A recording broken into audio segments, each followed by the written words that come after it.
A homossexualidade, ela entrou na minha vida aos 3 anos e meio de idade, quando um homem de 33 anos começou a me usar sexualmente. E pasmem, esse homem comia na mesma mesa em que o meu pai comia. Sabe de uma coisa, querido? Eu fiquei até os 37 anos na homossexualidade. E 98% dos homossexuais que conviveram comigo, 98% deles entraram para a homossexualidade através da pedofilia.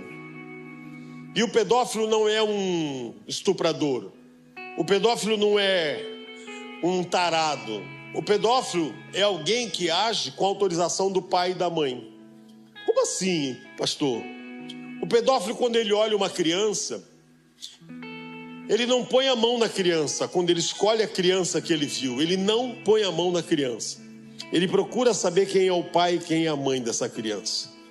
E ele vai tão firme nesse propósito que ele acaba ficando amigo do pai, amigo da mãe, começa a frequentar a casa do pai e da mãe, e aí ele age com a sua autorização.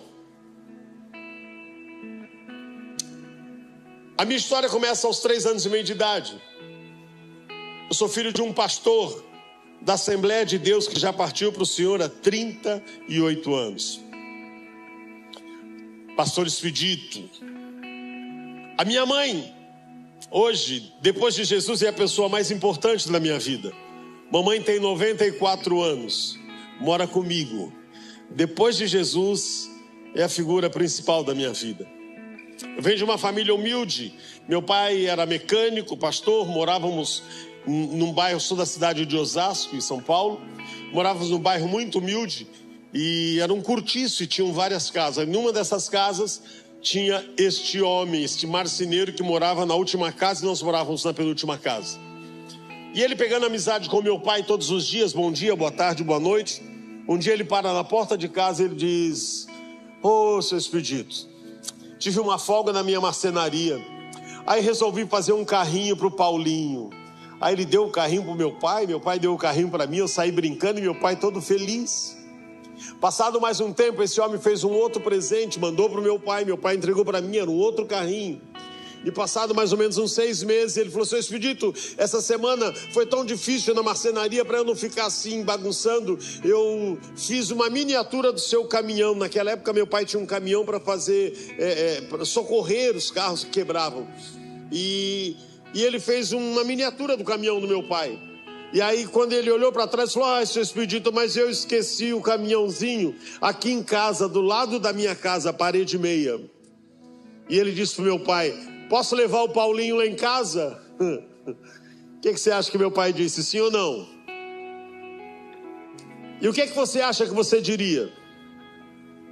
Sim. Sabe por quê? Porque nós nunca vamos imaginar que alguém que dá um presente para o nosso filho ou para a nossa filha vai querer o mal dele. Papai, mamãe, avisa quem está do lado aí, confiar é somente em Deus. Uma vez falaram para mim: mas o meu filho está viajando com alguém da igreja. O diabo também usa crente. E nós precisamos entender isso. E eu fui para a casa deste homem. E quando chegou lá, eram 2 cômodos, a única porta de entrada era da cozinha, a outra era do quarto. Ele entra no quarto, ele fecha a porta da cozinha, encosta uma cadeira escurando, vai para o quarto e começa a me chamar. Quando eu chego lá, ele está sentado e ele dizia: senta aqui no meu colo. Eu dizia: não vou sentar. Ele: senta aqui. Eu falei: não vou sentar. Quando ele viu que eu não ia sentar, ele enfiou a mão embaixo da cama e puxou o caminhãozinho. Quando eu vi o caminhãozinho, meu olho brilhou. Ele disse: vem cá, esse caminhãozinho é seu, vem pegar. E eu fui pegar o caminhãozinho. Quando eu peguei o caminhãozinho, esse homem me abraçou, me virou de costas e me pôs sentado no colo dele. E enquanto eu brincava com o caminhãozinho, ele brincava comigo, se é que você pode entender.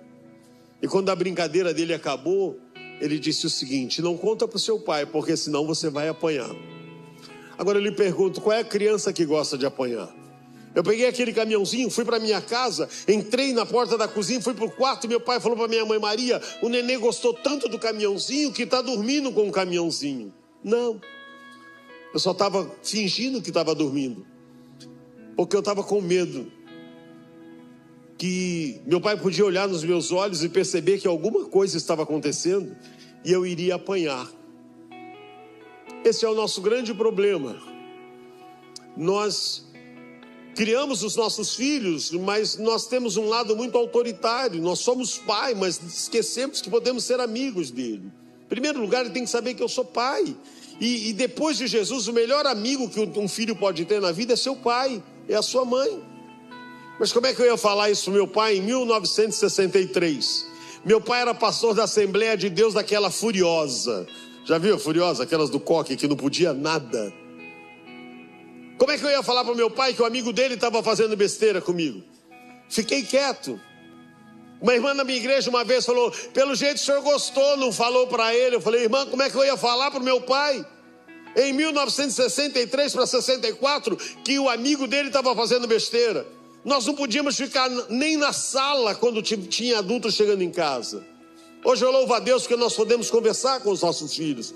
Hoje eu louvo a Deus porque nós podemos estar em tempo real com eles. Mas não foi assim. Sabe de uma coisa? Tem um ditado maldito no nosso país que precisa ser banido, que diz: quer adoçar a boca de um pai ou de uma mãe? Dê uma bala para o seu filho. Cutuca seu irmão e fala: seu filho não precisa de bala de ninguém não, ele tem pai e mãe. E nós precisamos adotar a nossa herança, porque filho não é meu, filho é herança de Deus. E um dia nós vamos estar diante de Deus e Ele vai querer saber o que é que você fez com a herança que eu te dei. Pois esse homem, dos 3 anos e meio até os 10 anos de idade, ele usou a minha vida sexualmente quase que semanalmente.